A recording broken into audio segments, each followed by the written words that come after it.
Mirë se keni ardhur një CK, edhe në shënimin e aktivitetit EU Soil Event Mission in Pristina. Ka rastis me qenë me 22, para 22 prillit, kur është dita tokës, po masi ke Bajram edhe i bike shtune, na vendosëm me shënu sot, edhe na ka nderuar shumë Ministri Faton Peci me prezentin e tij. Për shkak se ka me qenë prezent në seancë të kuvendit, e po që djetë është puna e kuorumit.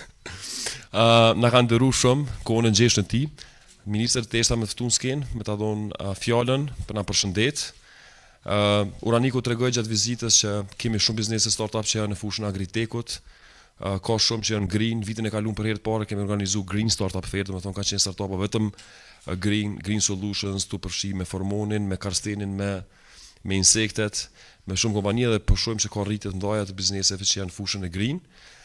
Jo se cili startup që është inovativ, pa tjetër duhet me pas komponentën e ICT-s, po ka zgjidhje të ndryshme që nuk janë me ICT, po që janë inovative në ofrimin e shërbimeve, produkteve që kanë bëjnë me të ardhmen e industrisë, të ushqimit, me panele solare, kështu që po besojmë që ka të ardhme të mirë dhe kjo vizitë juaj në tjetë si një shkas që në pjesën e mbetur të mandatit me vazhdu bashkëpunimin sa më të mirë. Ministër, mikrofoni për juve.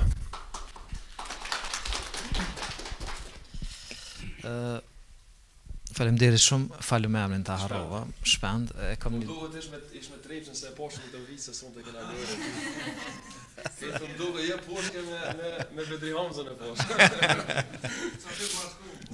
Unë jam adhurusi sportit, mas pari futbollit, po edhe i basketit. E thom me humor, unë rem jetësura ka qenë me qenë futbollist, fatkeqësisht kom përfundu minister. Faleminderit shpend, e kënaqësi me qenë këtu prezent.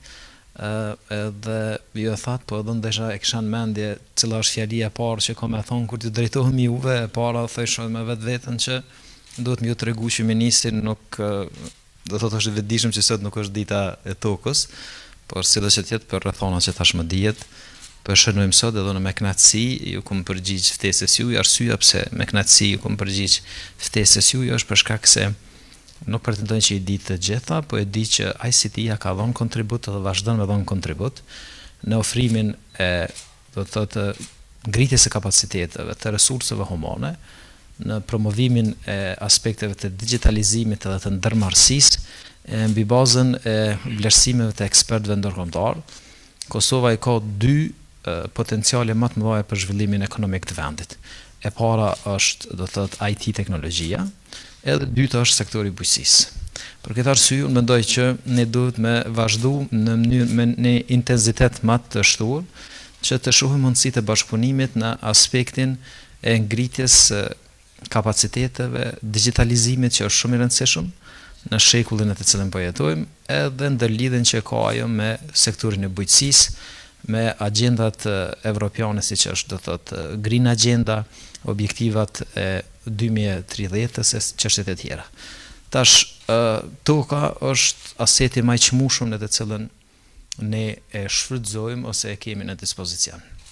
Dekadat e fundit jemi dëshmitar të degradimeve të shumta në aspektin global që kanë ndodhur, qoftë ajo për shkak të ndryshimeve klimatike, po edhe për shkak të një invazioni të madh industrial dhe teknologjik që ka ndodhur. Sido që tjetë ajo që duhet me pas parasysh ne, si institucione, si organizata, si mekanizma, si sektor privat, është se duhet me bën një balancë mes asaj nevojës dhe mundësisë së zhvillimit teknologjik dhe industrial, po njëkohësisht duke bërë balancë edhe në aspektin ekonomik dhe social në raport me tokën. Unë them që ne jemi shfrytëzues të përkohshëm të tokës, ndërsa ja kemi obligim gjeneratave që vinë, që ta ruajmë tokën edhe përgjegjësia dhe obligimi jonë është individual dhe është kolektiv.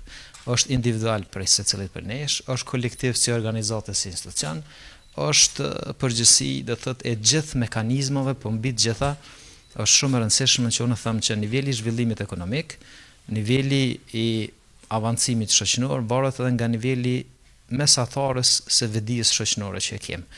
E tash përgjegjësia kryesore për nivelin e vetëdijes shoqërore në radhë parë është ndaj nesh, ndaj institucioneve, për shkak se ne jemi ata që kemi edhe mandatin, edhe detyrën, edhe përgjegjësinë që të ndërmarrim edhe veprimet, krijojmë edhe mundësi, edhe ta kemi, do thotë, gjithçka në funksion të realizimit të një objektivit të tillë madhor. Tash, cilat janë angazhimet që unë si ministër i bujqësisë i kam pas në 2 vitet e fundit. Ne kemi hartu për herë të parë koncept dokumentin për tokën bujqësore. Kemi hartu për herë të parë strategji për bujqësi, ku aspektet edhe objektivat e do të thotë agjendës së gjelbërt janë mesin e objektivave dhe aktiviteteve që ne synojmë me promovu.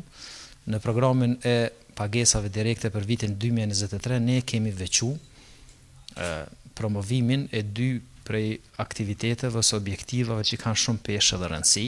Njëra prej tyre është agroturizmi, për shkak se agroturizmi kontribon ushqimeve bio edhe rrjedhimisht për krahjen e fermerëve që nuk përdorin ta zonë pesticide edhe forma tilla të ndotjes ambientale i kemi veçuar në programin tonë. Edhe njëjta është edhe në kategorinë e granteve. Përveç asaj kemi procedurë dhe ligjin për tokën bujqësore për shkak se është shumë rëndësishëm. Me propozim të ministrisë me vendim qeveritar, kemi marrë do të thotë vendim për themelimin e task forces për parandalimin e prerjeve ilegale, edhe nikosisht kemi themelu task force për parandalimin e tetërsimit të tokës bujqësore për veprimtari tjera, do thotë në zonat të pa planifikuara dhe në zonat të mbrojtura. Nikosisht kemi themeluar dhe trupa këshilldhënës me ekspert më të mirë që në sektorin e bujqësisë edhe të pyjeve. Për dikon afër 2 vit ose 1 vit e gjys, kemi arrit që të mbjellim mbi 1 milion fidane, për shkak se ne kemi një aset shumë të rëndësishëm, pyjet kemi mbi 40% të territorit, mirë po fatkeqësisht niveli i degradimit edhe të pyjeve dhe tokës bujqësore në 20 vitet e fundit është në trend ose ka qenë në trend jo të duhur. Ne pretendojmë që në masë madhe kemi arrit që ta evitojmë një degradim të tillë. Unë personalisht jam angazhuar në 2-3 javët e fundit që thjesht disa komunave të Kosovës më u rikthy plane zhvillimore komunale për shkak se tendenca është e vazhdueshme me glabru pjesën e tokës bujqësore edhe në ato që neve na duhet si balancë mes kujdesit të tokës edhe aspekteve ekonomike, industriale dhe zhvillimore. Ne nuk duhet me qenë pengi asaj i zhvillimit, synimi në zhvillimi, po zhvillimi i balancum, sikurse e thash më herët. Do thotë këto janë angazhimet tona si institucione dhe si ministri, do thotë kemi hartu politik, koncept dokument, strategji, jemi në fazën e ligjit, kemi themelu task forca edhe po punojmë në të gjitha involvimin e të gjitha institucioneve akterëve, edhe të drejtësisë, edhe të policisë në mënyrë që të e para si preventiv, po mandej edhe si orientim strategjik se ka duhet më zhvillu kjo zonë dhe si duhet më trajtu aspekti ambiental. Kemi pas parasysh për ta zonë disa prej zonave me ndjeshmëri më të madhe, për shembull sikurse është Pëllëzimi në rajonin e Mitrovicës, që është një prej qyteteve më ndotura, mandej për shembull mbjelljen e fidaneve në zonat me rrezikshmëri të erozionit, sikurse është rasti i Restelicës. Këto dashta vetëm me nda me juve disa prej shembujve të asaj që ne thjesht kemi bërë përpjekje, edhe vazhdojmë bëjmë përpjekje maksimale për do thot adresimin e këtyre nevojave ose çështjeve. Ta zom njëri prej kolegëve të juaj ma prezantoi një ide briliante që në shprehjen popullore thonë ja vlejmë barra qiron, do thot vetëm diskutimin që e patëm më herët me udhëheqësin e ICT-s edhe me zotnin fjalë kur do thot dëgjova për një teknologji se si përmes dronëve ne mund ta bëjmë identifikimin e cilësisë së tokës, është njëna prej synimeve dhe objektiveve madhore që i kam për periudhën e mbetur në ministri. Ta zom deri tash unë i kam drejtuar 2 institucioneve ndërkombëtare, autoriteteve gjermane për shkak se kemi një ministër gjerman që është i gjelbërt, që mosdëmir që një prej figurave më kredibile në Gjermani, që mbron agjendën e gjelbërt. Ne ju kemi drejtu për shkak edhe të përkrahjes së partneriteteve, raporteve shkëlqyra që i kemi. Ne ju kemi drejtu me një koncept dokument që qeveria gjermane më na përkrah në arritjen e një elaborati shkencor, për shkak se Kosovës i mungon një elaborat shkencor i cilësisë së dheut dhe tokës, e mbi bazën e të cilës ne kemi me e realizu në atë që në bujqësi quhet procesi i rajonalizimit, në të cilën ta zom janë të identifikuara cilat janë top 5 produktet më strategjike ose 10 produktet më strategjike në rajonin e Dugagjinit, në Lap, në rrafshën e Kosovës, Edhe ajo ka me na ndihmu neve shumë edhe në aspektin e ruajtjes së cilësisë së tokës edhe aspektit ambiental edhe agjendës së gjelbërt, por njëkohësisht ka me kriju mundësi që ministri pas meje, do thot për cilën në përpunoj që ai ku me pas vetëm suksese besoj, nuk ku me pas sfida shumë të mëdha, sikur se kum pason, falem për mungesën e modestisë, që thjesht orientimin e programeve në të gjitha kategoritë ta ketë mbi bazën e një analize shkencore se në cilat produkte do thot ne duhet të orientohemi kuptimin ku ka probabilitet të produktivitetit, por njëkohësisht edhe promovimit të asaj që është do thot produkte bio, sikurse është për shembull bimb mjekësore aromatike, që në të cilën ne kemi një potencial të jashtëzakonshëm bashkë me agroturizmin, e me qenë se ne nuk kemi det, mundësia më e mirë është që thjesht shfrytëzojmë resurset, zonat pyjore edhe malore për agroturizëm, për ekoturizëm, për çka do të thotë ne jemi në fazën edhe finale të arritjes së një marrëveshje me gizin gjerman, 20 milion do t'i dedikojmë në 3 vitet e ardhshme në funksion të arritjes së këtyre objektivave. Çdo herë në përpjekje ose në adresime, këshilltarëve i them ma bëni fjalimin, kryesisht nuk e lexoj, edhe çdo herë bëj përpjekje që me tentu me qenë sa ma racional edhe ma koncize i shkurt, e di që nuk isha i tillë, sido që tjetë, faleminderit për ftesën dhe shembujt e mirë të promovimit edhe të përgatitjes së kuadrave edhe aftësimit të tyre për me qenë dërmarrës suksesshëm në përputhje me trendet, me zhvillimet teknologjike, janë ajo që në radhë parë i duhet Kosovës, e mos hezitoni të unë e keni derën e hapur për ide, për propozime dhe për bashkëpunim. Logjika e funksionimit të amësimenisër është vetëm folje mosh ma menën, edhe nuk e shoh se prej ka po vjen, po cili është propozimi. Kështu që faleminderit shumë, kënaqësi me qenë me juve këtu prezent. Edhe pres propozime ose ide për mundësi të bashkëpunimit në të ardhmen. Faleminderit.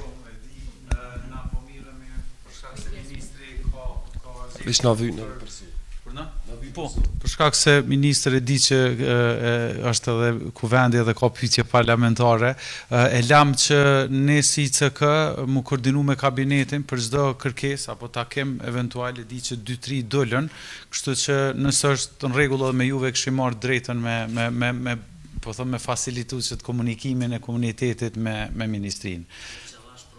Po, faleminderit shumë ministër, kështu që po vazhdojmë na me pjesën. Po.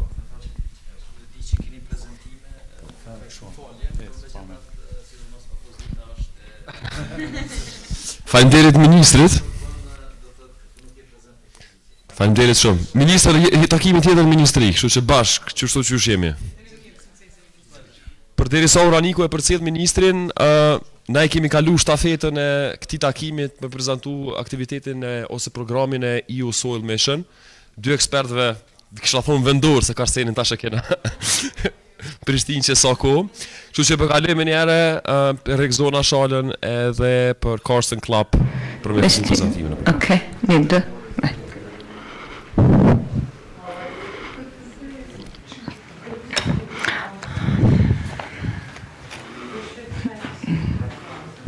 We agreed to be talking in English, but I can switch in Albanian if there is need for that. So, Carlsen hasn't learned yet Albanian, so no. Since the presentation is more in English, it would be more understandable to be sharing it. Really, before going there, I could finally find some good information and quite a good documents prepared by the ministry. And yes, there are some data, but what we are lacking still, there is the lack of data in soil, in general in Kosovo. Before, this is the event organized today is mostly just to present the soil deal for Europe, and we will be having explaining the mission, that is mission from the nations. As you can see, there is a 100 in the nations, so there is a reason why there is a 100. We will be elaborating it a little bit. This is one of the series of the national events, the first one to be organized in Kosovo, but several ones have been organized in different countries in Europe, because this project is implemented by a number of consortium, quite a huge number of entities.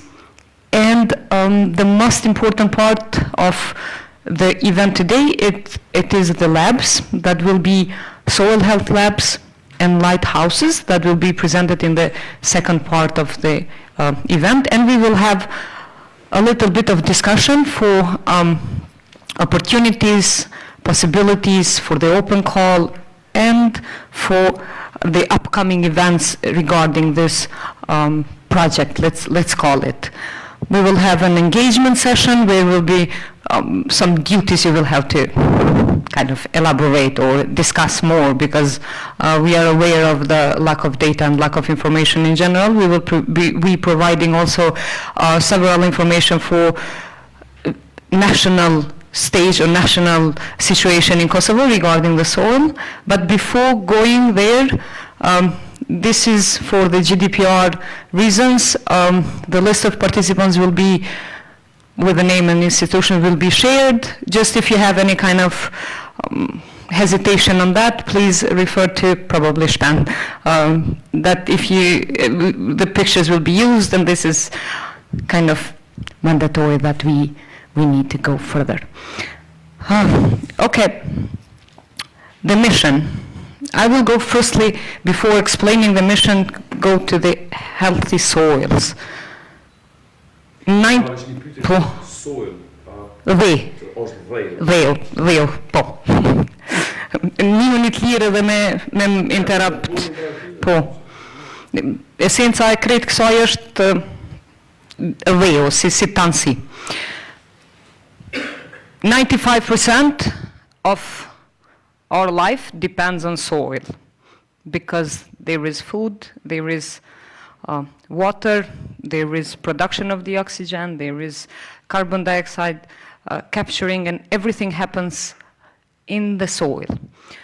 There are, of course, to have healthy soil are essential for our life being, and also they are completely dependent on the Sustainable Development Goals, which in this picture are, I will be naming them one by one, but just to understand the importance of the healthy soils, basically there is no need to be explained as much as we know, because it is also worth saying that the treasure is underneath our legs. So I remember that I was growing up with this saying, but what is lacking is the maintaining in general of the soils. They are important for flood regulation, which are the 3 SDG goals, then the climate regulation, also the human infrastructure. They do provide construction materials, they provide also food and fiber in general. They are habitat for organisms, which means microorganisms and the humans. They are also sequestering the carbon. Okay.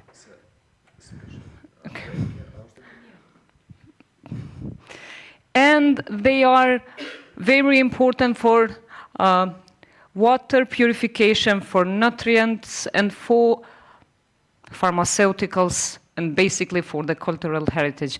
These are just the names of the importance of the soil to be seen as not only for the agriculture, but also for the different kind of sources, for different kind of fulfillment of the objectives that we as humans are required. What is happening is 2/3 of the soil in Europe is unhealthy considered, due to tretat, which means we are facing not only the lack of lands, not because of urbanization, agriculture, pesticides, misuse of the land, as the minister also mentioned, constructions of the buildings. Probably these are also the main things that we see every day also in Kosovo, by the construction starting, and then by the landfills, and then by the water irrigation systems, misuse of the land in general, or bringing to us the unhealthy soils, caused mostly by the human activities, including also the climate change. How this is happening, mostly because of lack of understanding from different kind of people. When I say different kind of people, it means from institutions, from investors, from companies, from civil society sector, from academia in general. And this is causing around 50 billion euro per year for the Europe to be restoring the lands, probably let's say the amount of the costs for the degraded soils. We are over here in Kosovo, the environment degradation in general, it costs 222 euros per year, the money, million euros per year, the money that we don't have. So imagine spending 222 million euro per year, a small country as Kosovo, and still we will have the same image, the same situation. Is not that we are spending those kind of money, but this is the cost that is happening to our citizens, the cost that is causing health, also to welfare, well-being of the citizens of Kosovo, and is the same also happening to the Europe. But there is a solution, probably trying to find the solution. The EU, as a part of the Green Deal, and as you are aware, they are taking more steps, more serious steps on environment in general, as they have established 5 missions, they are calling 5 EU missions, starting from clean water, which means also the sea waters, climate change and smart cities, adaptation to climate change, and here is the soil, which means the healthy soil to be converted. And then we have the awareness of the cancer, and also the climate adaptation, mitigation, and then the adaptation.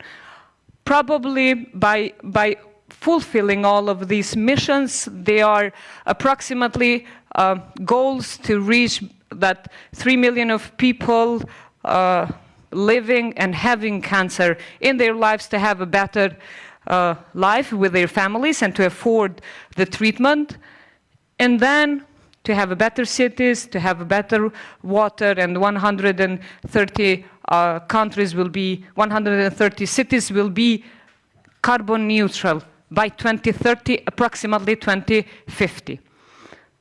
This a soil deal for Europe is the transmission that Europe is trying to convert the unhealthy soil to the healthy, to be said, by 2030. It's the mission that is also as a part of the European Green Deal, and it is included with the climate change and also the environmental degradation. But how? Every mission have its own objectives, and they are trying to reach these objectives that the nations, this event today will help to fulfill, let's say, those objectives set by the soil deal for Europe. We will be presenting, because this means that also Kosovo can be a part of this, probably the small objectives, or fulfilling of improving the soils, which is a good opportunity that is not quite well or quite often offered. They are trying, the soil has the objectives to reduce desertification,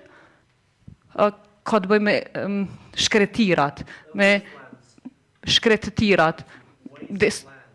Tjetër, desertification është shkretime, këthy toka mos më shkretu, me thonë mos më shëndru në shkretir. Nuk është qaq, it's not very common in Europe, but it's a part of it, because of the climate change and the drought of the water, they are trying to reduce it. To conserve and increase soil organic carbon stocks, one of the important features, or we call it like the ecosystems services that the soil offers to the people, is also the carbon stocks. Capturing the carbon is one of the services mostly important for us, and now they are trying to increase the organic carbon stocks coverage in the soil to stop sealing and increasing reuse of urban soils, just mentioning all of the objectives of the mission, but you can also always check those on available information on the YouTube, or YouTube, or access to the Google, just by writing. If you are interested to know more of this kind of information, we have also provided some national information, for example, for the erosion, how is in Kosovo, how is the pollution of the soil in Kosovo, and then we will be, in the next part, we will be discussing how to improve those kind by applying to this project, probably. Yeah, one of quite important part on this objective is a connection between institutions, academia, and the civil society sector, or providers, companies. Also in Kosovo, we are missing this high important part on the connection side. So this opportunity, take it in consideration, depending which side of the entities you are coming on, but it is open opportunity for all of possible applicants. Also, there will be 100 living labs and lighthouses across all land uses. So now you understand that why is nation with the 100, the number over there. But it doesn't mean only to be for the agriculture. It can be also for forestry, for urban lands, or for natural, industrial, urban sites, or a combination of both of them, or 3, 4, 5 of them. It depends on your, probably, idea. Yeah, the quite goal of this project is to make it unrecognized societal aspects to the public good, to have more information for the soil, to be aware of the quality of the soil, as the minister mentioned that we still don't have it. It is requested a research, it is requested also to be working on possibilities how the soil can be more healthy by producing products, agricultural products or relevant products. Also, the approach is from bottom up.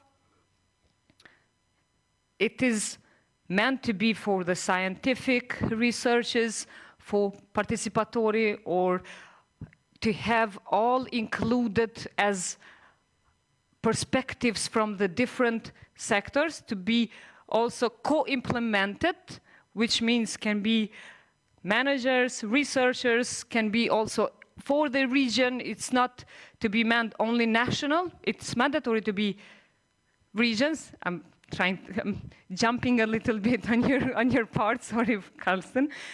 Can be from businesses together, policymakers, citizens, and international partners if there is a need, or if we consider that they must be a part of our application. And most important part is to initiate or to accelerate the co-creation. Of course, to provide the solution. How are the 5 blocks built for this mission is research and innovative program. The first one, that it means you can apply for data, for knowledge of data on technologies how to use them and the best practices and models.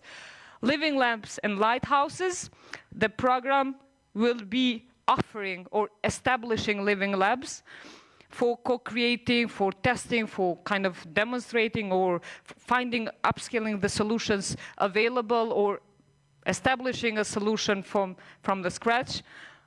It has quite important part on the monitoring and reporting. Kosovo so far reports for land coverage, how, let's say, the percentages of the land that is covered, but I couldn't find any scientific data for types of soils and lands. Recently, the data was quite a lot old. And so maybe we can also have this block integrated in our applications, and then for the communication. So basically the mission is to improve these objectives by taking in consideration 4 approaches together, or each one of them can be separated, depends on what we are actually needed. So the programs and the labs are connected with each other. They will be providing information from different aspects. They will, if depending, however, this is just a, let's say, a short take. Okay.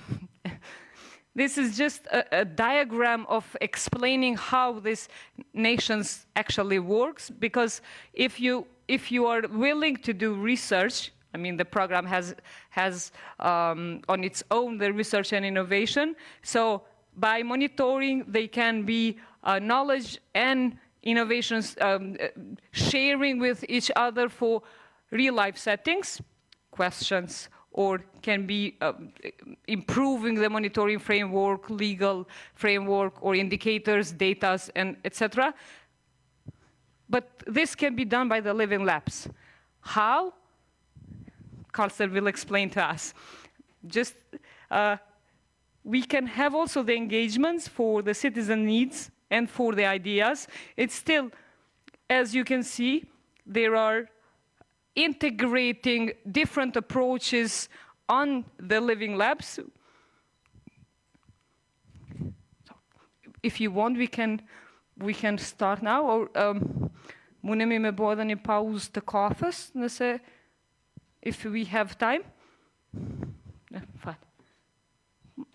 Yes. Up to 11:10. Shpenda muj me bëjë një pauzë për kafe. Qtash, deri në 11:10, mandej me kalu me labs, me pjesën e Karlstenit. If there is any question, please, ose... yes. Për pjesën që e përmendë... Mikrofonin.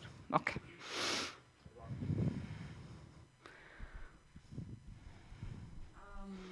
Për këtë pjesën që... jem të ndëgjum. Që e përmende të humbjet që i kanë kalkulu në Bashkimi Evropian si pasoj e agrikulturës, po. E përmende dhe pjesën e Kosovës. A kështu mujtë me ditë ku mundëm me gjetë që atë raport, se bashkë po më interesën.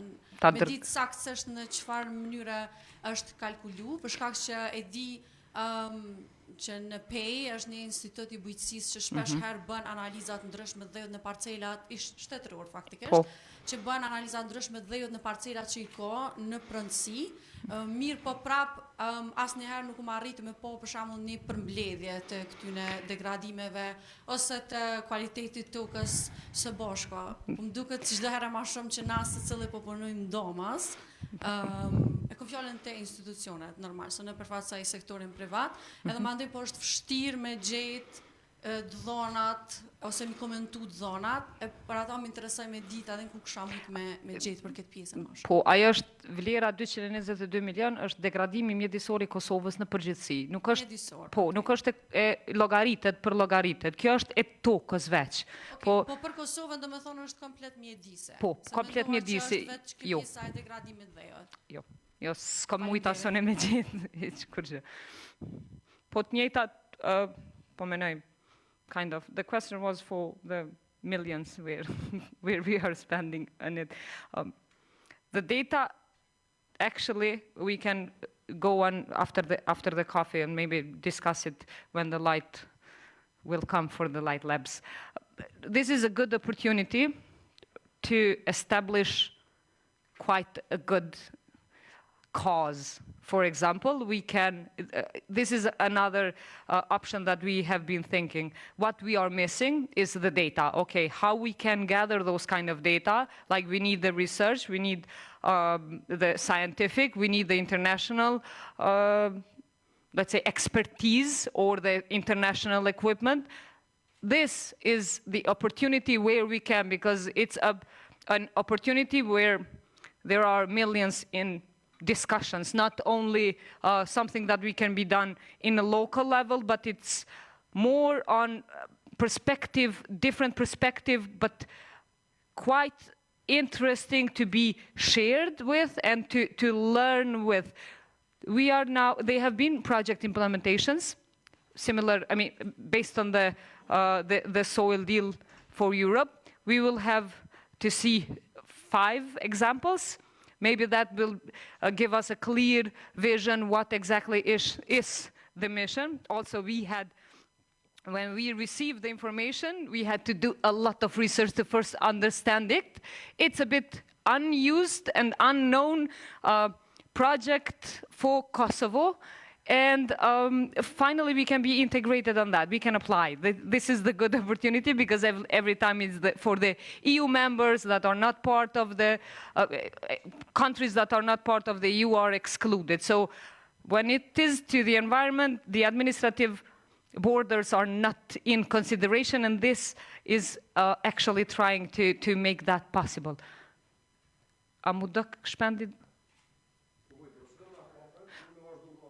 Katin e parë, okay. Kur do që dëni, edhe mujnë nështë ta me bashkë bisedu në atë, pa marak, po.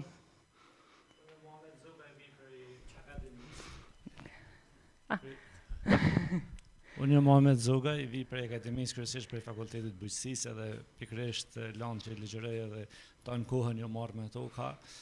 Fatkeqësisht në rastisht dje e pash këtë takim, kështu që falet shumë për bashkëpunimin, ose që duhet të ketë bashkëpunim, po se di akterë që merren me toka ose spaku zyrtarisht janë të thirrën për me marrë me toka, ose s'pëshë këto dikan për shembull Instituti Bujqësisë, Departamentit të Ministrisë Bujqësisë, ose siç e përmeni zonja ose zonjusha për institutin PEI që merret praktikisht edhe me toka. Dhe ndoshta herave tjera kish me qenë pakës më mirë, edhe me informu edhe më herët, ndoshta me dhanë dhe kontribut pakës më shumë edhe në këtë aspekt, sepse ju folë për shumë gjëra për toka, po ma rikujtove kur e përmene një fjallë se di, cili filozof ka thënë se thëtë ne di më shumë për hapësirën se për dhënën në tokë. E vërtet.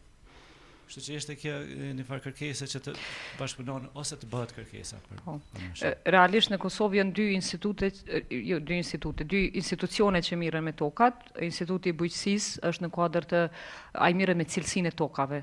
Tamam me cilësinë, ndërkaq me cover ose përfshirjen e tokave është Agjencioni I Mbrojtjes Mjedisit Kosovës, që ka thënë sa është qysh është. Pikërisht edhe ata kanë bërë disa projekte për soil pollution. Po. A që ato dhona janë, po prej për nga përmbajtja e... Realisht këto janë dhona krejt që të marrën për interneti pjesë. Këto e që ka neve na u ka jep total. Pjesa qysh është përgadit prej konsorciumi që s'kena guxu edhe fort mi dal.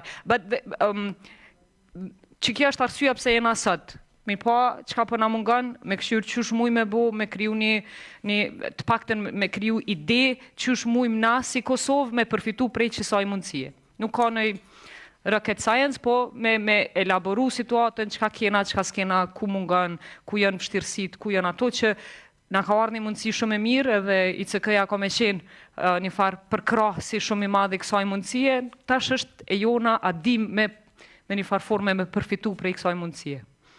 Po besoj ma vonë ose ka shtinë se kësone të regojnë se që projekte i usojnë neshën për njëre për shumë i madh. I gjithë që sa të bënë vaki Prishtinë është dishni ka keni formus, të dyshë këta kanë me miliona euro fonde për shtetet, fatmirësisht Kosovë dhe Pristina rana, në 4-5 komponente. Jona për ty nëse B2B, në thonë pjesëmarrja ose dërhyrja në kompani që mirë. Po ç'të? Po. Fal. Po. Ne na vesh këtë e para, national events. Po masë na kanë qenë tematike, u besoj na me marrë një listë. Na kemi pas një listë kontakteve me ju edhe kemi kontaktuar për shkak se na nuk kemi mandat si CK mu marrë me qëtë temë. Ke çka është e jona është me facilitu si proces edhe me fru si mundësi. Për ndryshe, kur vima vonë të thematic events, trajnimet, materiale që kanë më bu, apo stafat për qëtë temë, apo në veta çka është soil, se mësu me po American soil për naj për territor, unë e tisha për territor.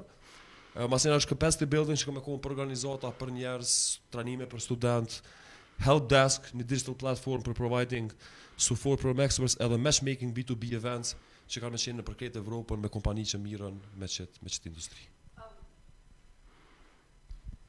So ka me qenë, Karsten, is this okay that we're speaking? So ka me qenë mundësia për me u kriju një living lab në Kosovë, në dë... Karstenit përgjigjet mas kafës. Unë shka skuptova, apo Nina me shto, okej. Është shka ka lidhe lighthouse me soil, se zakonisht lighthouse janë ato ndete, apo? Ose ajo dëmëzdëshmërisht. Jo dëmëzdëshmërisht. Se unë edhe kërë kom lezu prezentimet, isha shka po lidhe soil me lighthouse, po besoj masina këtë Emrin, po menoj, lab edhe lighthouse i kam përdurë si emër tim. Ndryshe, Pristina, ose Kosovo, ose Najvan, ose Peja, ose Gjakova, janë në kuadrë të njënës prej 100 Pra këse në përmi 100 shtetet që kanë mi pas që to living labs. Na veç kemi dash me abo, që me thonë, me shënju se aktivitet në Prishtinë. Ndryshe kolegët për Italis që janë pjesë e konsorciumit, janë të raportet edhe online në Google Meet, kanë me nga të regu ma vonë. Po na nuk, na kemi me kinu një list me qëtë grupë edhe me tjerë nëse mujnë mëftu. Du me fru edhe Universitetin e Prishtinës, Fakultetin e Bujqësisë. E partner tjerë, po sot veç dëshem me shënu. Me hap diskutimin, se ma shumë edhe... Po vazhdojmë në pauzë kafës, na vjen keq për juve që jeni Ramazan, veç edhe sot e keni. Edhe për drejkë masin në ora 12.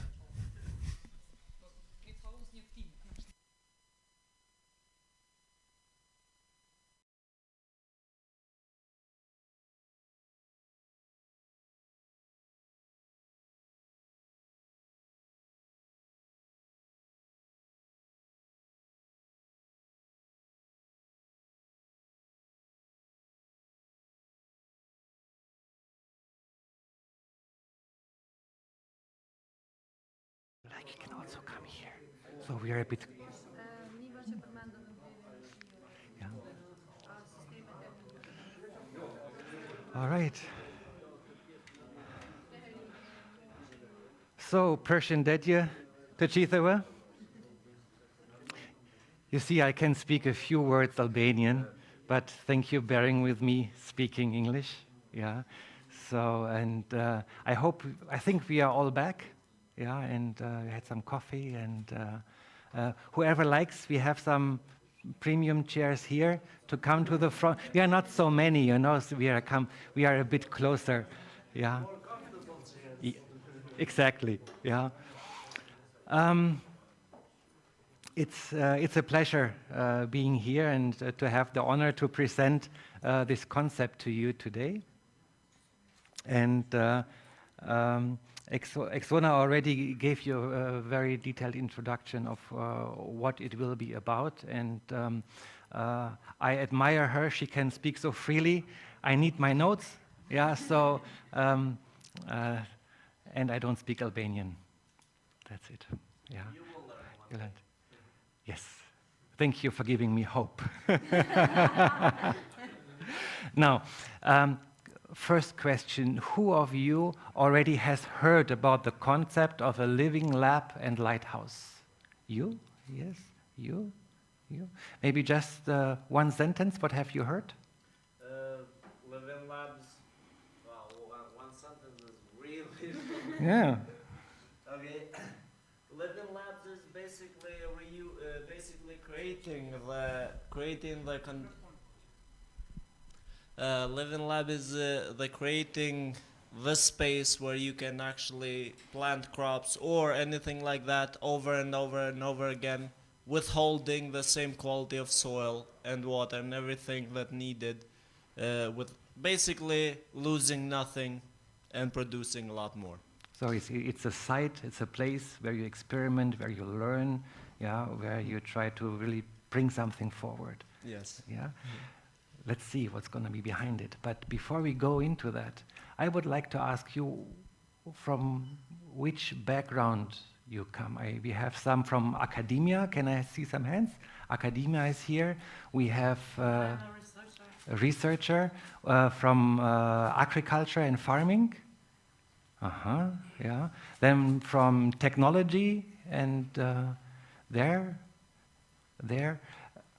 and something else, someone else?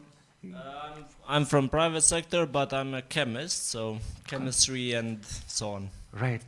You are dealing with water, and consultants are here, and I think you should, no, not you, we, yeah, because this is also new to us, yeah.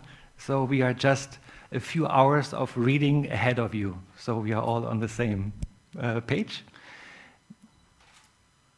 Exona mentioned 2/3 of soil are already kind of not healthy anymore. You know, when I am not mistaken, if the skin of a body is burned by 1/3, the chance to survive is almost 0. If the bark of a tree is taken off 1/3, the tree will die. So if we can consider, I mean, it's just yeah, soil also a kind of skin of our system. Where are we now already? And this is just soil. We have water scarcity. We have acidification of the seas. We have overfishing of the seas. We have deforestation and many more issues. So this concept here, which we are presented and we have the opportunity to learn to utilize it for Kosovo and for the region, is technical on one side, but it's also on mindset on the other side. Because when it comes to soil, we talk about water, we talk about trees, we talk about many things at the same time. It's all interconnected. One single person, one single organization can never solve it. So the only way to solve it and to speed up the solving process is multidisciplinary collaboration. And this is what we are talking about here. Yeah? And so what are living labs and lighthouses?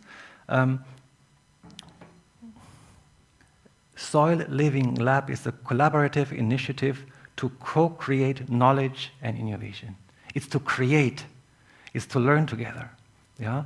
And it says here, user-centered, place-based and transdisciplinary research and innovation ecosystems, which involve land managers, scientists, and other relevant partners in systemic research and co-design, testing, monitoring, and evaluating of solutions in real life at the sites, settings to improve the effectiveness of soil health and accelerate adoption.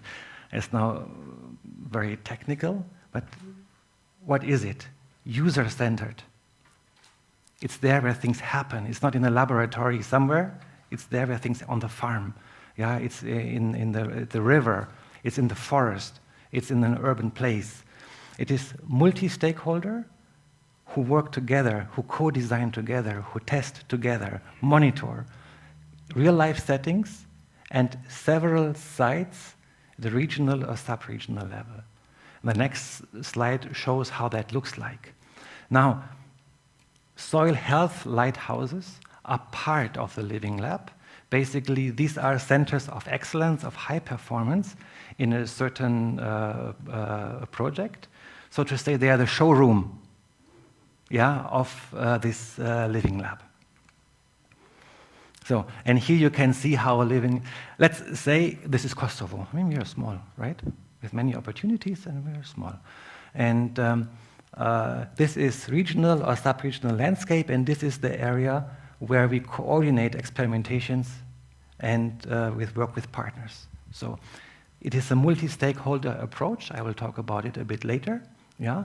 And in this concept, we have the Living Lab experimentation sites, all the S's here.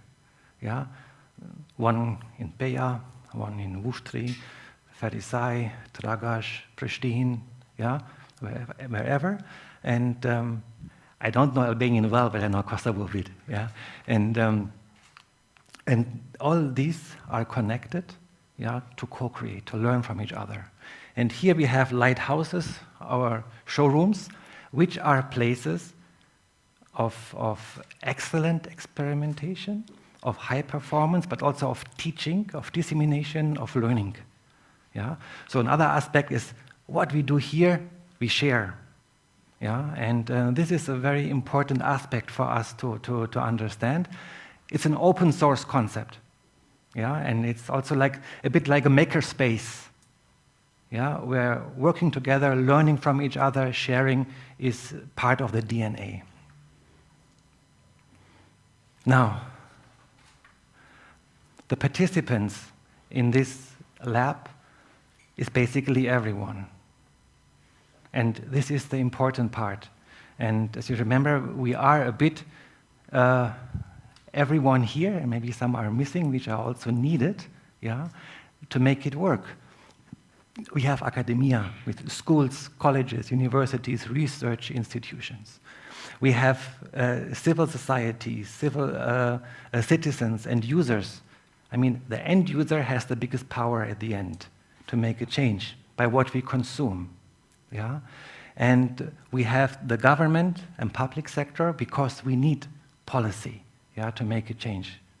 And we have the industry with small companies, big companies, associations, everything connected to industry. Yeah? And so when we look at soil, I cannot do it alone, Exona cannot do it alone, a university cannot do it alone. It needs all of them with dedication, with a vision, walking the same path together with all the different expertise we would share. And does anybody know what PPPP? Triple P we might know. Yeah? Yes, and P, what is the fourth P? No, it is public, private, people, partnership. Everyone. I missed the P. Yeah, so PPPP. Now, what is the implementation plan? And now this is also when we think, okay, we want to apply for this project. Yeah, what are the criteria we need to fulfill in the application? Yeah, and then also, of course, in the implementation to get this project. We talk about aims, activities, participants, and context. So let's take one by one. The aims, of course, innovation, and we have also here people of innovation. Yeah, here, co-creation, formal learning, contribution to social challenges. This is another aspect. So as a consortium of stakeholders, we look what are our problems here at our places. What are the challenges? And then based on those challenges, we develop together the approach. We need to see which expertise do we need, what stakeholders do we need, yeah, to really have everything in place to make an impact. Yeah? Societal challenges, improving soil health and related ecosystem services. This is the aims. And then the activities. What do we do, yeah, as a living lab? Wherever we are in Kosovo, but connected. Whatever do you, It's co-creation, co-development, and experimentation of innovations improving soil health. We do research on impact of these innovative practices, networking and knowledge exchange, and demonstration, dissemination, sharing. What are the participants? And this I mentioned before, PPPP. Yeah, we remember this, so we have an idea. Wow, we have to look in all directions. Yeah, and then there's also one point: real users. Who of us are real users of soil? Yeah, some of us directly, like from farmers. Yeah, then many of us indirectly. But it's also important that we have those in the boat who are real users, who every day have the experience with what we are talking about. Yeah? And then when it comes to the context, multiple disciplines, place-based approach, real-life context. That means there's a farm, there's a forest, there's urban sites, there's some industry sites, whatever it might be, and robust scientific setup, so that we don't start guessing and playing around with thoughts and imaginations. No, it's very scientifically based what we do. And at the end, openness, communication, dissemination. It's about sharing, it's about, in the truest sense, of collaboration. Any questions so far? Good. Now, why implementing a living lab? Why do you think we should do that? To discover newer and better ways to deal with soil improvement and ecosystem for environmental causes. Thank you. Anyone else, an idea? And for the open access.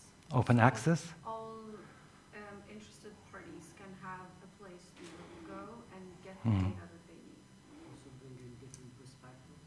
Bringing in different perspectives? Right. Very good points. Here we can see the challenges we have and how this concept can help. Complex challenges cannot be solved by a single stakeholder, we know. Lack of trust between stakeholders, many of us might have experienced. Different language. Even we all speak Albanian, we might not understand each other, right? Different approaches, different goals. Practical solutions from one farm are not widespread. There is some farm who have great solutions, but nobody knows. Yeah? Practical solutions are not evaluated. Lots of motivated farmers, still difficult for them to get heard. It's also to give voice to people. Yeah? Aha. Now, and what to expect from a living farm? We have here two concepts. The one is closed innovation, the other one is open innovation. Yeah?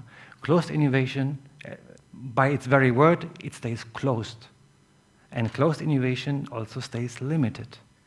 Yeah? And that means the impact of this innovation cannot grow quickly. And this is why this project promotes open innovation. It helps to connect, to learn from and with each other, and to speed up not only innovation, but to speed up the impact. And this is what we need. Yeah? 2/3 of the soil is unhealthy, and it's quite alarming. So we don't have time. Yeah? And this is why I am so happy to learn that we have this opportunity now here in our area, to learn to bring people together, to give groups of people voice, to learn from each other, and that we can learn to walk that way. So, what can we expect to become inspired? I mean, that's quite something. Yeah? To learn to think out of the box, to better understand each other, accept different perspectives from different stakeholders. It's aim for the same goals, to work together instead of side by side, find faster, more relevant, and therefore easier scalable solution. Yeah? And anything you would like to add here? Yeah? What can we expect from it? Any other thoughts? It's about policies. It gives also the opportunity to have impact there. We have multi-stakeholders. It's much easier to implement something because we can directly fast forward the process. Because if you have, for example, involve the government in living labs, you can push forward more politics in creating impact on different aspects. Very important. Thank you.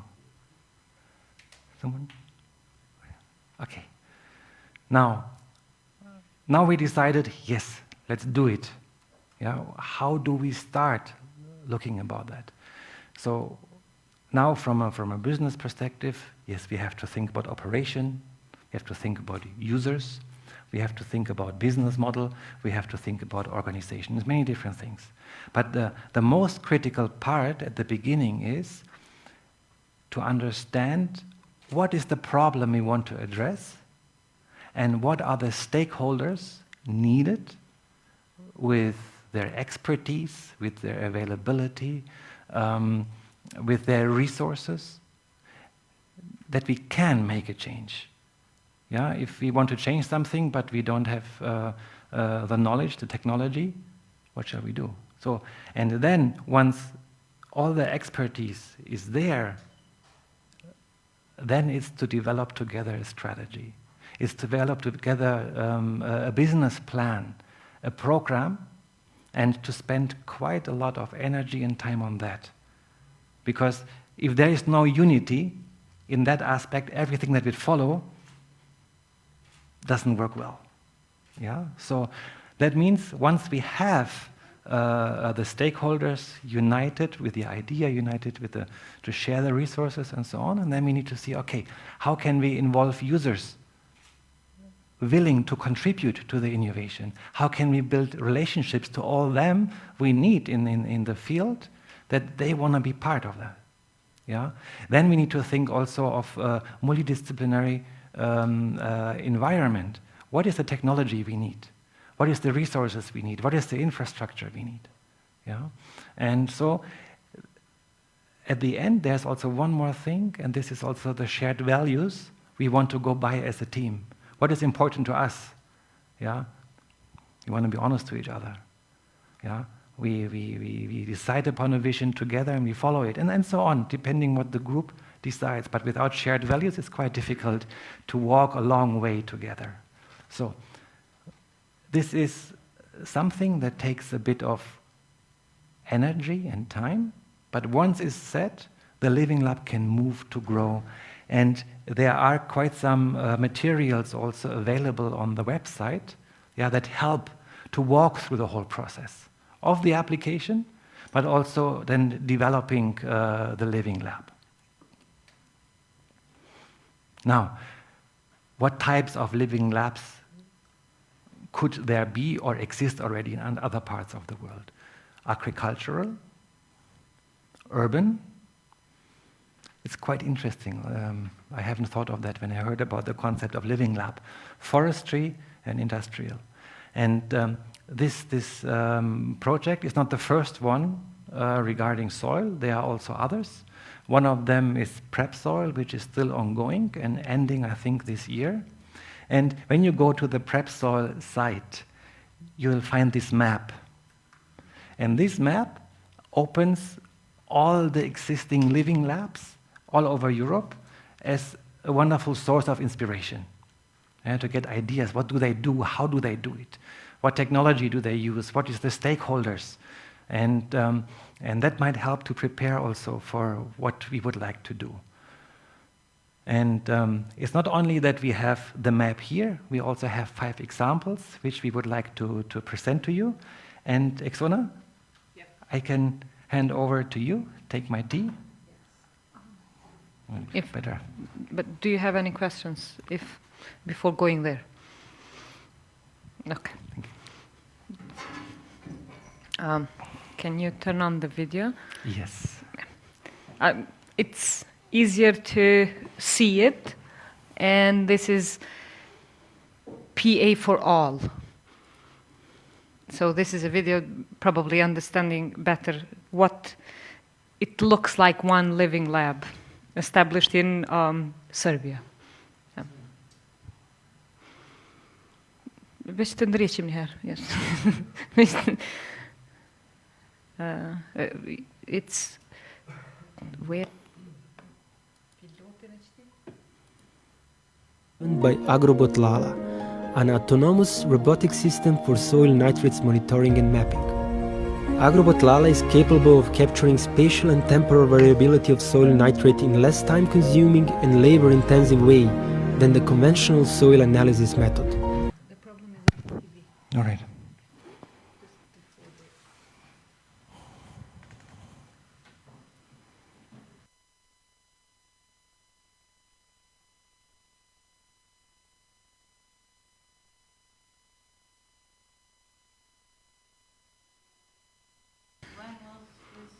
Established recently as a part of, not nations, but as a part of the soil deal. I can give you some.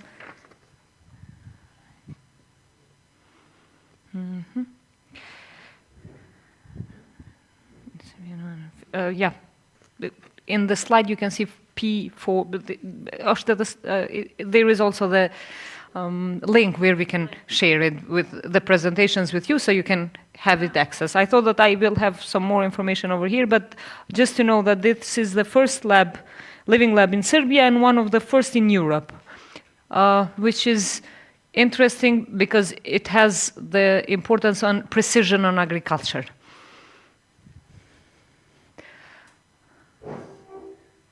A jena të provu me... Okay, fine.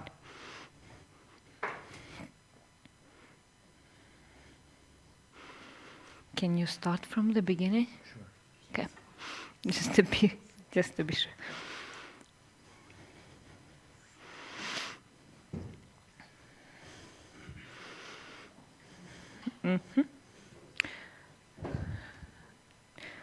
Okay, maybe just to ask you, if we go with a,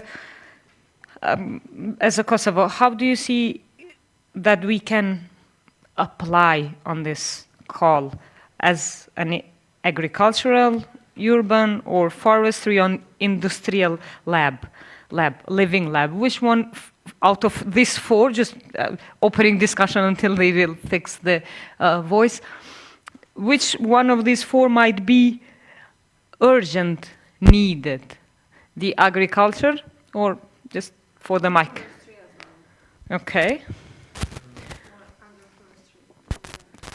Agroforestry. Okay.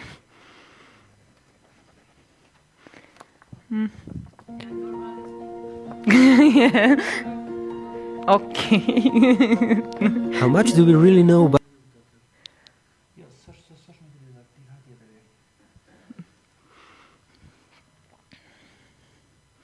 PA for all.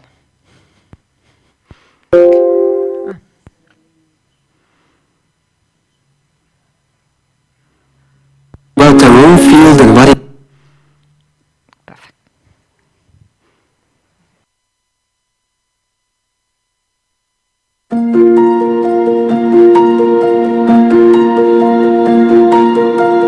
How much do we really know about our own field and what it hides? How can we help it to increase the yield? What is the variability of nutrients and in what quantity are they present? Biosciences researchers believe that the answers to these questions can be given by Agrobot Lala, an autonomous robotic system for soil nitrates monitoring and mapping. Agrobot Lala is capable of capturing spatial and temporal variability of soil nitrate in less time-consuming and labor-intensive way than the conventional soil analysis method. Agrobot Lala relies on artificial intelligence and high-resolution satellite images to determine the most representative locations in the field. At the same time, farmers can influence the final sampling locations and tailor the task to their needs, taking into account their experience and field knowledge. Based on the specified task, Agrobot Lala visits predefined sampling locations and analyzes soil samples for nitrates content. Due to its lightweight, it does not cause soil compaction. Since it is battery operated and no additional chemicals are used during the process, Agrobot Lala is environmentally friendly. Thanks to the onboard RTK GPS module and modules for anchoring, soil sampling, sample preparation, and nitrate sensing, Agrobot Lala provides results of geotag measurements within 15 to 20 minutes time frame while still in the field. In this way, timely information is delivered to the farmer. The complete soil sampling and analysis process is monitored via a dedicated smartphone application by a well-trained person called the operator. Thus, safe and reliable completion of the soil sampling and analysis task is ensured. As a result of the process, a map of nitrate content distribution is created based on which optimal fertilization prescription is generated. Even a small reduction in fertilizer amount can lead to significant savings in the costs of agricultural production and farming. Thanks to the fertilization prescription maps and ready-to-use advice, the farmer will be able, without much input from their side, to make the right decisions, optimize the production, and make full use of precision agriculture in terms of efficiency, yield increase, and sustainability. Agrobot Lala is ready for the agriculture of the future. Are you? Even though it sounds like a promotion of an equipment, but what they have done after this is they have established also digital village, it's called. So they can have, they established small places, small homes, they turn them to the digital ones where they can be also monitored. So the lab, it has two different approaches. It's not only the part where the sampling and the monitoring of the soil, but also they are contributing in the community. This is another, let's say, lab, living lab, where we can see how it is established, but before going there, we will see this one and then we will join to the lunch from 12 to 1, hopefully upstairs, right? I think, yes, because we have no one here to ask, but we have been informed that it will be upstairs. Okay, and then after 1, we will come back to discuss or to elaborate the other options, the call, and how to apply. I mean, where we can find the information and the sources. Yes, please.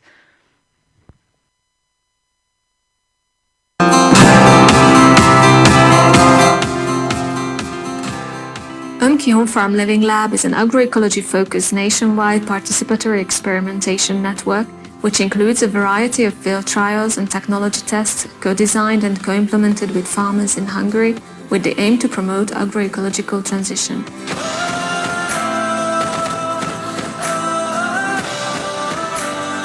The Living Lab is operated by the Hungarian Research Institute of Organic Agriculture and we work since 2012 in the field of arable crops, horticulture, viticulture, apiculture, and since 2012 also animal husbandry.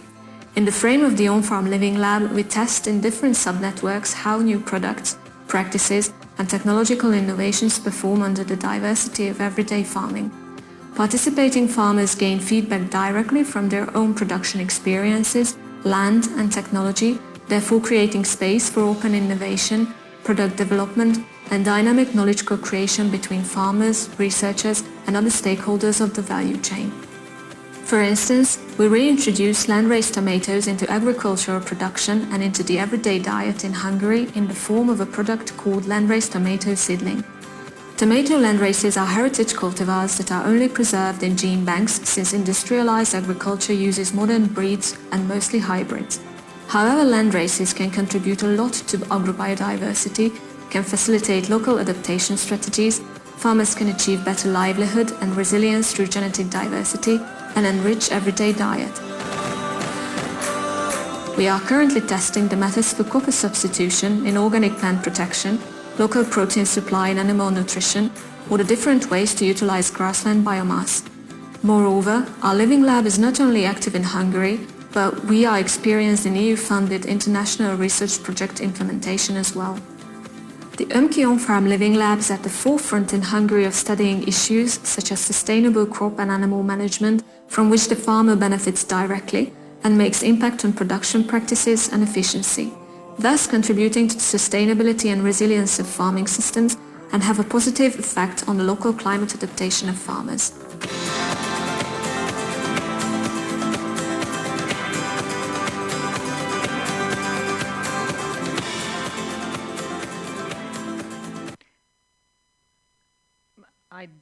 I'm not able to answer any questions, but you can check on the websites of them how they have been developing it. We will go for the lunch and then coming back to see 3 other examples, and probably to learn more and to be more aware of the national situation, and to be more aware and to learn more for the application. If we would share with you that information, it requires more time, and we will need to a little bit elaborate and to get some questions from you. So we thought that it would be better to discuss it after the lunch break. So we will have also this opportunity to network and to know each other a little bit better for the opportunities that will be in September. Okay.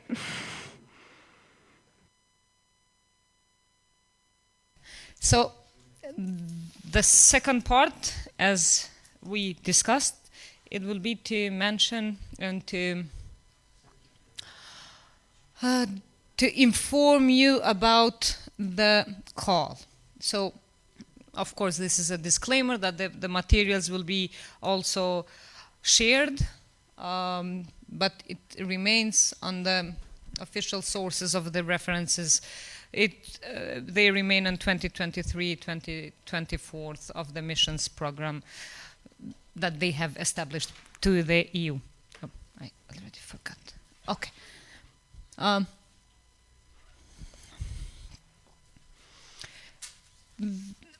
There are two, let's say, two open calls, if I may, open options, if I may call them.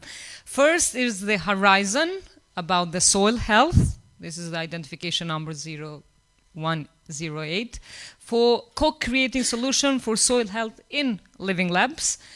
And the other is carbon farming in living labs. The difference between those both is the amount of money, basically, and the application, the thematics of application per each of one. You will find the more information because this is from the EU. So these are available sources where you can find details, but the deadline for application is 20th of September 2023, 17th by the Brussels time.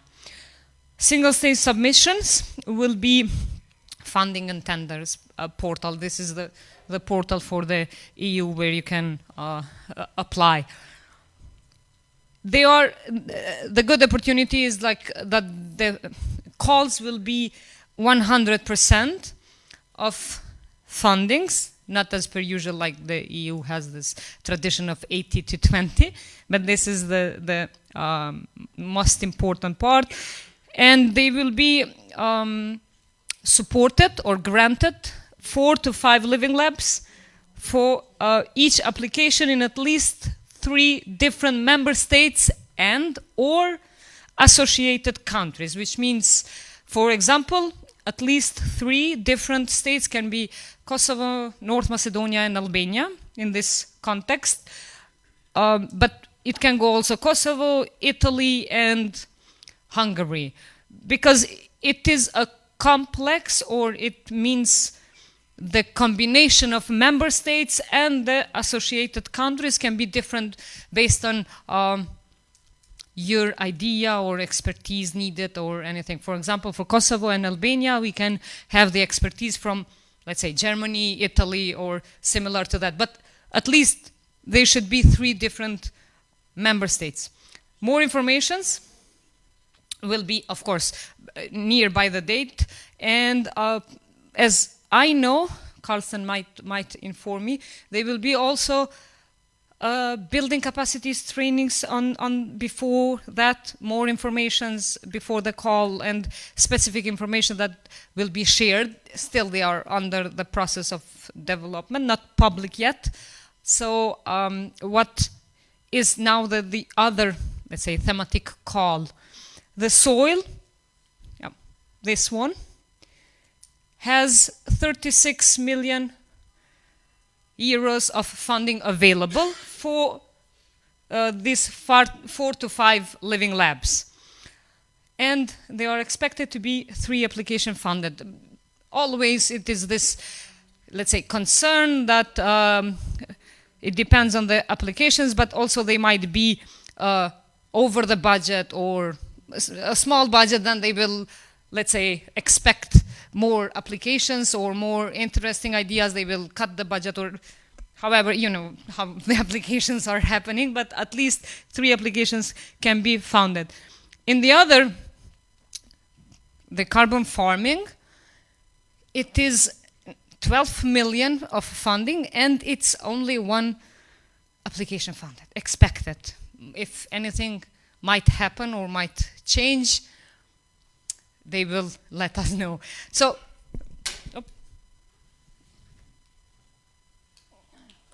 yes, thank you. Thank you. The thematics, if you remember on the first slides, where we mentioned the objectives of the whole EU the EU deal, soil deal for Europe, the calls are oriented on, the soil health is oriented on the 8 thematics objectives, except the second one, which it is specially for the carbon farming to increase the organic carbon stocks. The second call, the less money call, it is only for this one. If you are willing to apply on that one, you cannot be funded from the previous one. But here are, as you can see, the less, let's say, opportunity or possibilities for the funds. The good opportunity or the good options are to be combined. If we are going with the machinery, for example, it can be improve the soil structure, it can happen to prevent the erosion, it can reduce the soil pollution. The combination of the objectives would be prioritized, and the combination of stakeholders or actors would be quite a pro bonus on the application. We will make sure that the ICK will send to you any kind of information, but also since you have been registered to the platform, the nations will be sending probably the brief or the application timeline or bulletins or whatever the information it might be available. So far, this is the only that we actually have. One of the ideas implementing, just to see how it can be, is this prep soil project. The main objective of the project is to synthesize soil needs and drivers of change across 21 EU representative regions. And as you can see over here, they are, with the urban and post-mining and industrial, 2 different directives of the 2 different directions of the call. Some of the countries have been oriented into irrigated agriculture and the certification, but it doesn't mean that Kosovo, for example, have the certification. We do not have this kind of issue, but we have alpine tourism that we want to convert it to the ecotourism. And at some point they found what is the main connected issue for each of the countries, and probably by the color you can always see over here where is, the alpine tourism is in around this region. We are on post-industrial mining, a little bit on the part of this project, but this is only one that can show you how it can be implemented as a project in 21 different countries, regions of the countries. Yeah?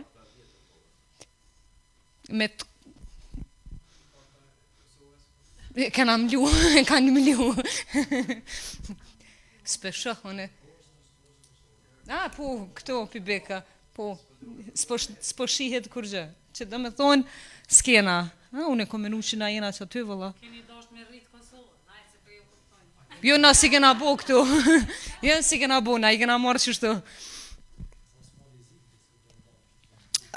Now, just to explain this. There are different regions have different soil challenges. So, for example, the sanitation and the contamination, the structure, or on this line. But if we go for the north, in the meaning that they do not have these both, any of this, but they do have the boreal, the Arctic North, and a lot of new names for us. So just when you apply for the grant, it means like some soil challenges are relevant to the region, but some of them are different. Yeah, here is the one. This is carbon ability, soil organic carbon, yes. I've seen, sorry, the ability to capture the carbon in the soil. But it doesn't mean that the salinization is similar on the other countries.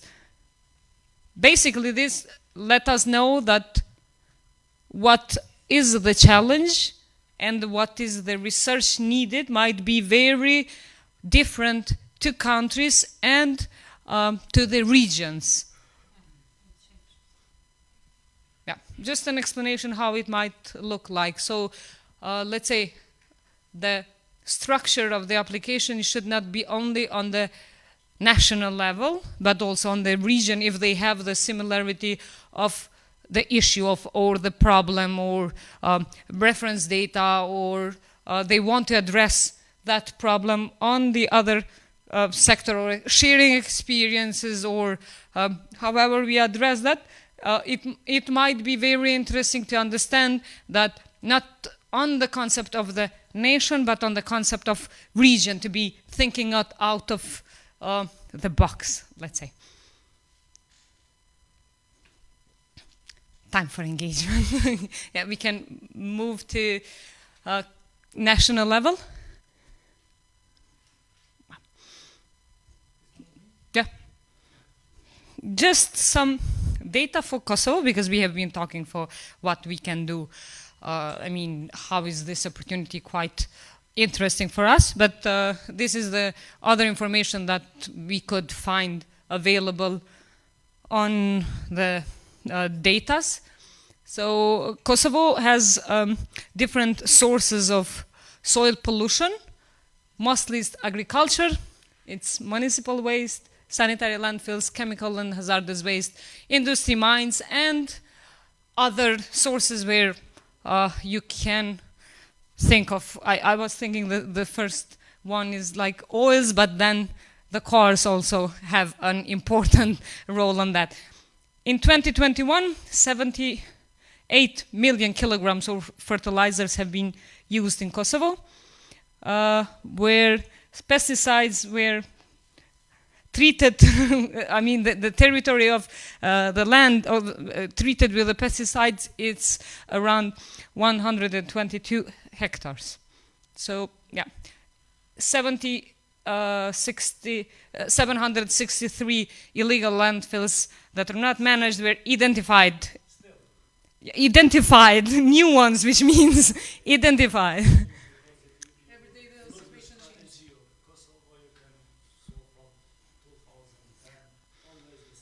Yeah.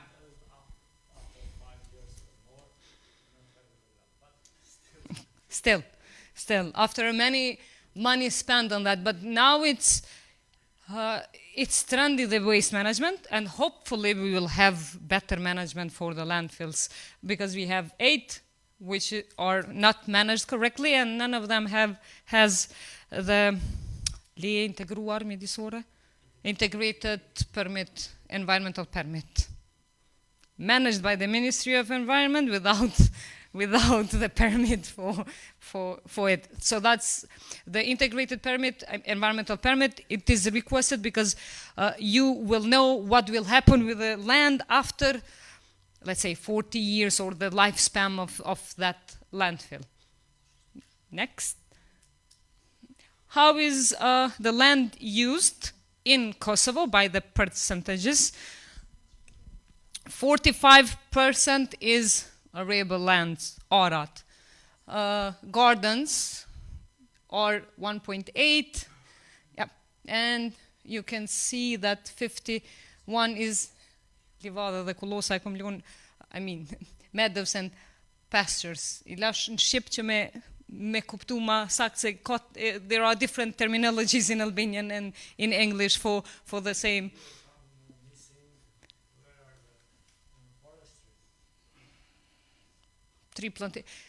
Use of land, agricultural land, yeah. Just not the use of land in Kosovo, only for the agriculture, yeah.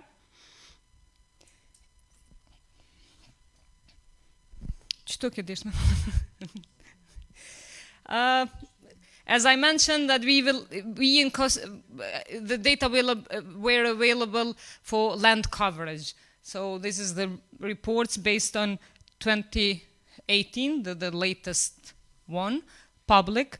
The forest have 50%. Now it's the general land. I hope I am wrong. I hope I was hoping to have 62, not 42. 38, yes. Two different reports. They have been in 50 something. One was 53, the other was 57. But since it's, a bit old, yeah. So it might have changed, and I'm sure that it have changed, not for the good ones. And what was interesting to find, yeah, sorry, no, I can have. I did quite good work on that.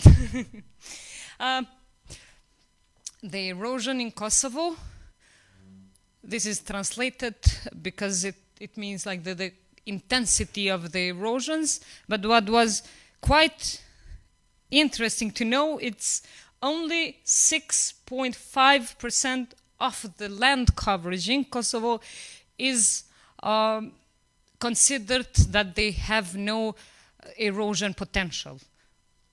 All of them, and especially intermediate and the strong ones, are quite important to be checked. That it means like we are standing in a part, especially on the area with the red, where the erosion is causing by the cutting trees and the changing of the land use. It might affect us quite often. Yeah. But here, this erosion just evaluated through a different formula measure, and so it's not exactly correct, but we have this data. This is public data. I cannot produce. Yeah. So we have a discussion. This is what is the overall condition of our national and regional soil health. Maybe Professor can tell us anything, please. And which are the challenges mentioned on the mission, the 8 objectives of the program that can be, or I mean, this is kind of a discussion where we would like to open up and to find a little bit of initiatives to be able to at least apply. As from here, we would really appreciate to have a network of people, if we are willing to at least try to apply and to improve it. It was mentioned that maybe we can establish an ICK for agricultural, or maybe we can measure where the living lab can be an opportunity for measurement, for legal support, for consultancy, for better farming, for sustainable development, for anything, ecotourism, where we can integrate all of the aspects on that part. This is an opportunity where we can actually apply to make it, hopefully with any kind of support, or we can go on the ideas of what we need more, the researches, the scientific data, or yeah, feel free to let us know, to discuss what would you do with a lot of money. A lot. Yeah. It's not quite a lot for such a field, because it requires a lot of perspectives, but we can try and, let's say, brainstorm the ideas, and why not at the September, hopefully after vacations, summer vacations, we can give it a try. It doesn't mean that we have to win this time, but we can put something that we had in mind on paper, and yeah, give it a try.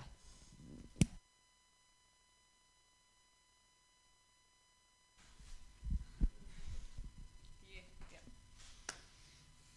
If you have anything to add, sorry. No. Yeah. Okay. I mean, it would be nice to share a bit about thoughts.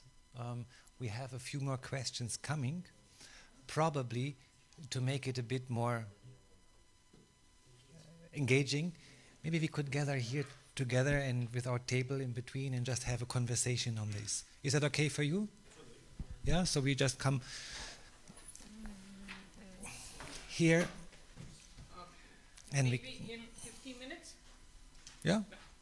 So we have 15 minutes just to have a conversation on some of the questions, yeah, which Exona already has mentioned. What is the overall condition? What is your impression? What is the condition of the soil in Kosovo, and what are the challenges connected with it?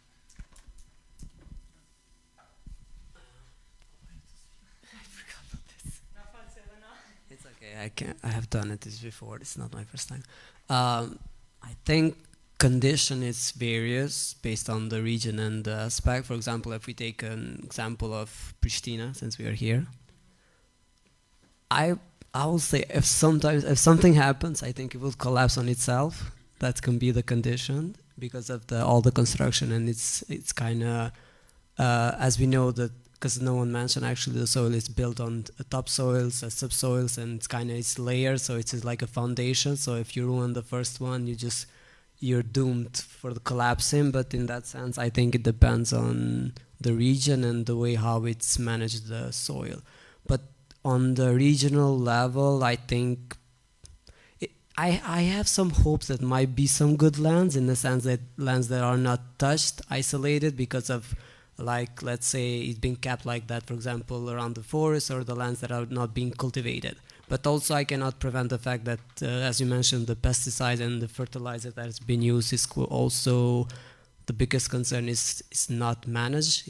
We don't know where it comes, we don't know who produced it, we don't have data, so you can buy it everywhere, but in a sense, no one knows where it's coming from. So I think also that can be the one problem. As much as I would like to say that we have good land, I cannot assure you that, but also I think there is still hope that we have some good lands yet, but I think it varies on the location and the way of also one of the key factors is also development on the region. So it's meant if more development, you don't have land. For example, I can take an example like the old, highway from, let's take it, it's called Skopje Pristina. Like, and at the end, before it was like many just grasslands. Now you can see just popping up more businesses, and also that's concern as well, because it's not that we don't have good land, but we are just suffocating good land. So that's also the good strategy of creating more money and not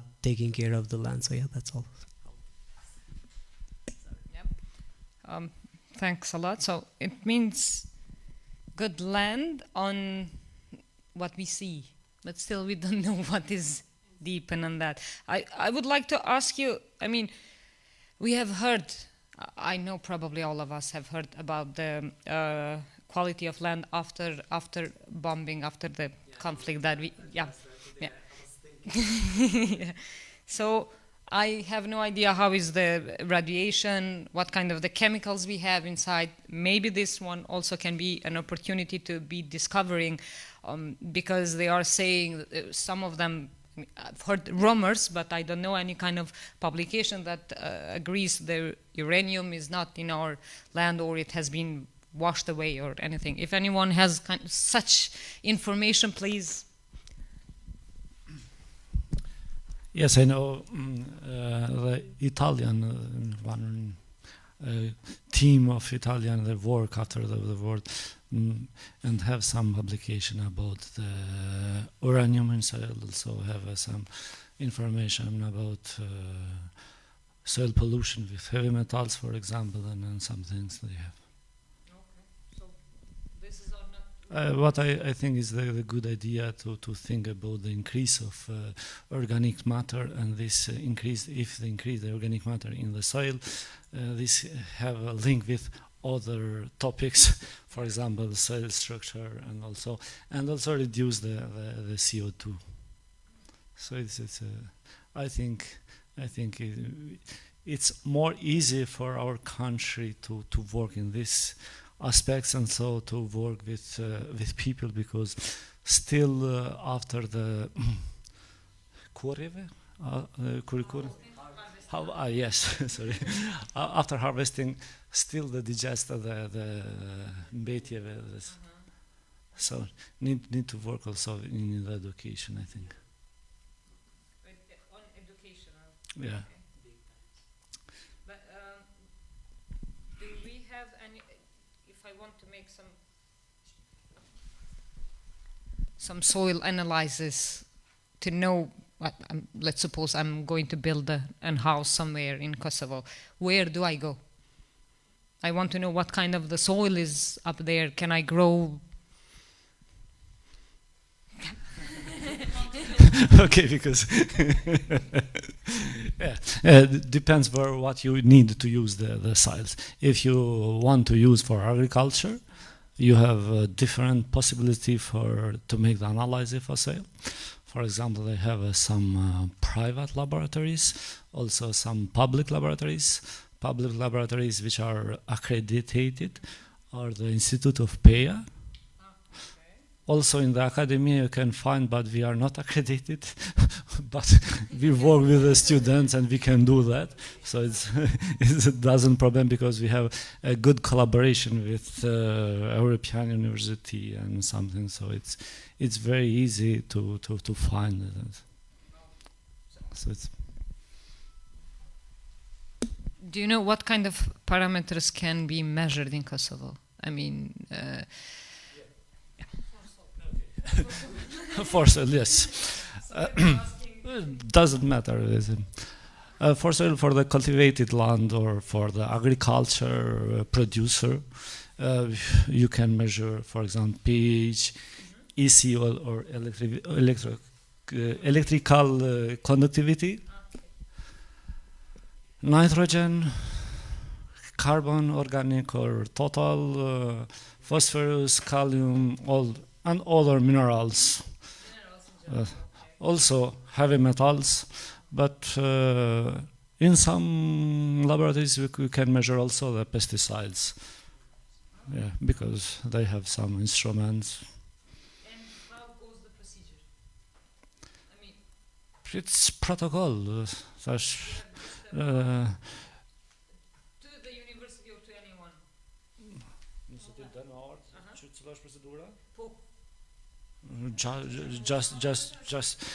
Just you can call or you can discuss, because also it's a procedure to take the samples, and maybe personnel from the laboratory can come to take the samples and analyze and give you a report. Normally for that you can pay money. I mean, Really. okay, good to know. So this include also some organic or inorganic parts, so it doesn't matter. Also, another possibility for any sensitive analysis, or if you need in a different level, we can send the samples in other laboratories, for example, and doesn't matter. No. For the analysis, it's not a problem, because I have enough experience in this field, and I know not everything, but most of the. Also, I wanted to add up, there is an NGO here, if you've not heard, it's called Sustainable Leadership Kosovo. They're doing measurement on the forestry and deforestation, because no one mentioned, and I was surprised that I didn't saw them here, but I will let them know. But I think also they've been gathering so much data, because I was in the meeting with them we had, And I think then can be also, we can cover up at least that part of the information that we don't have, because there are people who are doing this kind of research, which is still crazy that they are doing, but we don't know it yet, so yeah. Actually, I know, but they are on the land coverage from the forestry side. Yes. Not on the soil. No, quality. they do it, but I'm just speaking one aspect of the data that we can cover, because they have also done it, like someone mentioned drones and kind of measured, and they're super specific, and I think they have a lot of data, and they are collaborating with a lot of big NGO, big companies and something like that, so I think they're quite good on that, so yeah, just a suggestion. Yes. I don't know if, have you heard about Copernicus? Okay, it's another option for Copernicus. It's a tool to be used for land coverage. It measures from the upside with the satellites how much of the land is green, how much we are losing, and etc. It goes with the layers of. It's quite more, let's say, technical issue, but it's a good opportunity for using the technology on environment, so we can have data for. One of them is the erosion, and then the others are based on that, as I saw it, and that. Yep. Anything else? Are you willing to apply? I am willing to say that in Kosovo there are organic producers, and we are exporting organic products from Kosovo. Okay. So there are good lands in Kosovo. So it's not about that we have just bad land or bad soil. Even though we know that industrialization in Kosovo was not so high as it was in region, so it's not everything black as we used to say in Kosovo. So we have good lands and we export organic products, so we have good soil. Not too much, but protected areas, for example, national parks, or there are some lands that are good land, good soil. But how do you know that it is good? I know. Just because it grows the crops. No. Or if you are certified as organic, you have to be certified with organic label, which is certified, which is according to the set rules by the European Union, and they are accepted abroad in Germany, Switzerland. They are exporting even in America. So we have good land. You can say the same question. If you say the bad land, how? So it's true. But we tend to say we have just bad land. So it's not true, because other parts of Europe and region was much more industrialized than in Kosovo. Even though it was war here, we don't have bad land than them. So we can be in the middle. I think this is a good point in regards that, on the one hand, we saw in one of the statistics that the biggest polluters is agriculture. Yeah. On the other hand, I'm sure we have many good soils, and one aspect of such a project could be how can we maintain the good soil we have, and to ensure that. And now the Ministry of Agriculture is promoting organic production. I was curious why did not Minister mentioned. They just issued the Organic National Plan, and they will promote now in other week a conference they have. So they are promoting. I hope they will give more subsidies in this direction. I mean, it has to be. I think, if I'm not mistaken, it's 1.8%. Of all the produce is organic. It should be, yes. So there's a huge other part who's still working conventional with a lot of fertilizer, maybe over-fertilizing, and this is a tremendous task in terms of education. It was mentioned before that we really do fertilizing in a very cautious way, and then technology might help, as we saw in the Living Lab from Serbia. Yes. Thank you. Just one question, then you can take it. Now we are facing the youth will go out of Kosovo. Thank you. I mean, the youth is going. The last question, so don't give up. Yeah. Sorry for that. Sorry. Do you think that the technology can, let's say, can not substitute, but how to integrate the technology on agriculture more in the meaning of reducing the hard work, because we will be lacking the workers.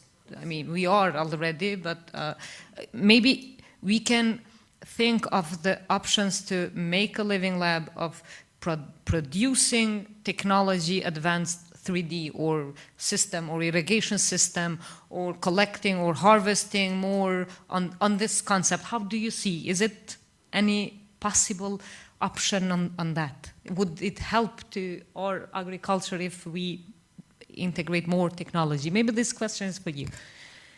Maybe. Well, I don't know. From experience, I mean. Well, we collect data, but somebody needs to interpret those data, and the professional needs to do that work. So basically, with a drone, with multispectral cameras, you can collect the data.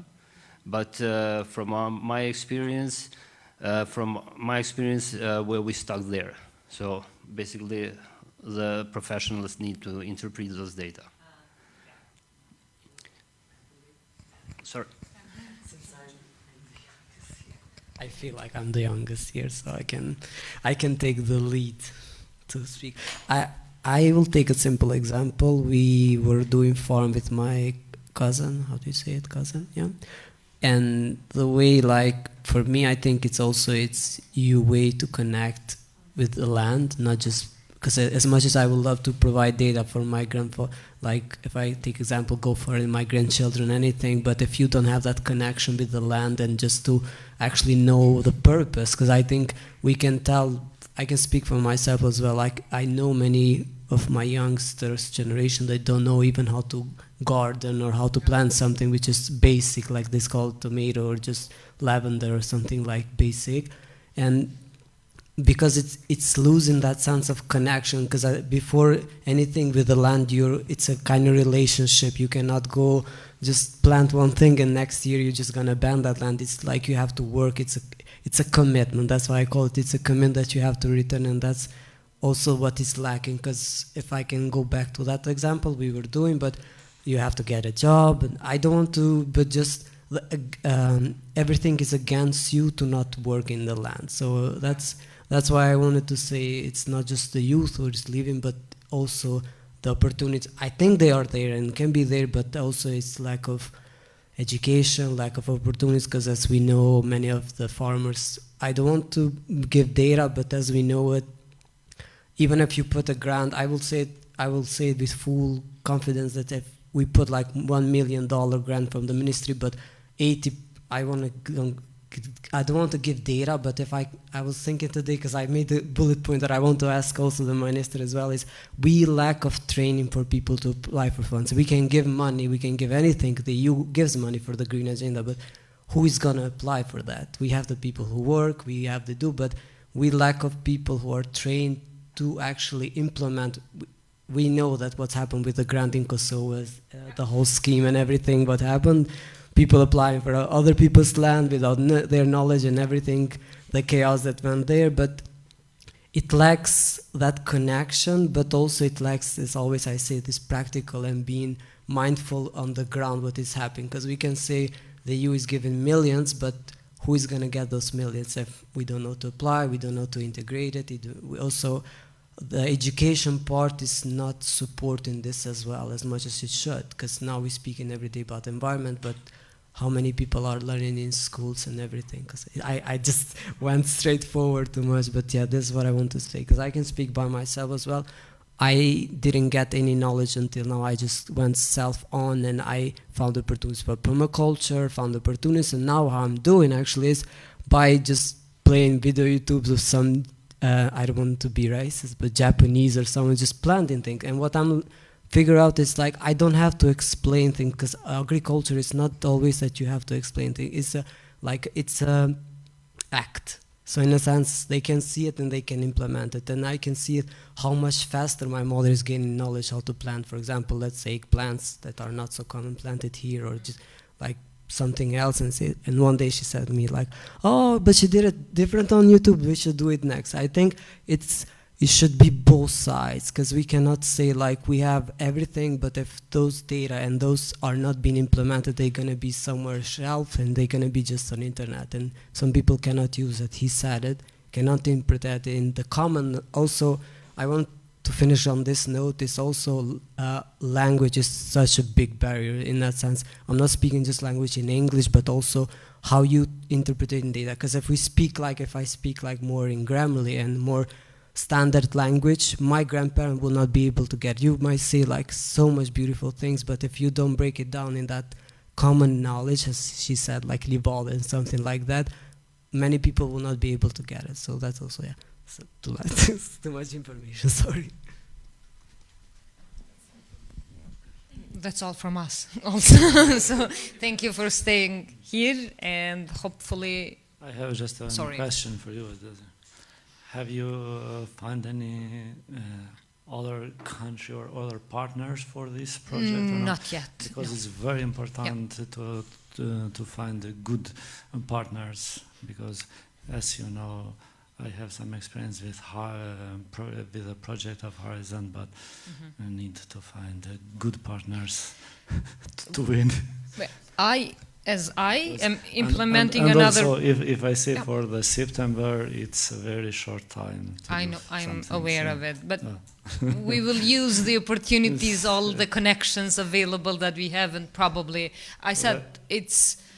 I think the best way is to find another teams or partners who are involved and who want to apply and to be a part, because to start to write the project, it's a very short time. We have them, nations, so they are already for this. They will be helping us, and we don't have to do everything else, everything on our own. I'm saying us, but as us as Kosovo, not as me. I understand. Yeah. Thank you. Maybe just as a closing information, the project starts with a person who takes lead. Said, I want to do it. Yeah, and then on the nation's website there are many resources, and as you can see that today there is this engagement event. This is what we do here to disseminate the possibility, and then when it comes to matchmaking, to find other people and organizations who are interested. When it comes to fact sheets, e-learning, help desk, webinars, coaching, thematic events and webinars, this is all available through nations. Yeah, so that means either here some of us say yes, we want to do it, and we can connect with nations, or if a single person says I want to start it, there is an opportunity. Yeah, and last but not least, collaboration doesn't depend on funding. A lighthouse doesn't depend on funding alone. Yeah, so even if that call is something that might be too close to do, the concept is there, and it is still possible to do. Yeah. I hope we can do it. Thank you. Thank you. Thank you.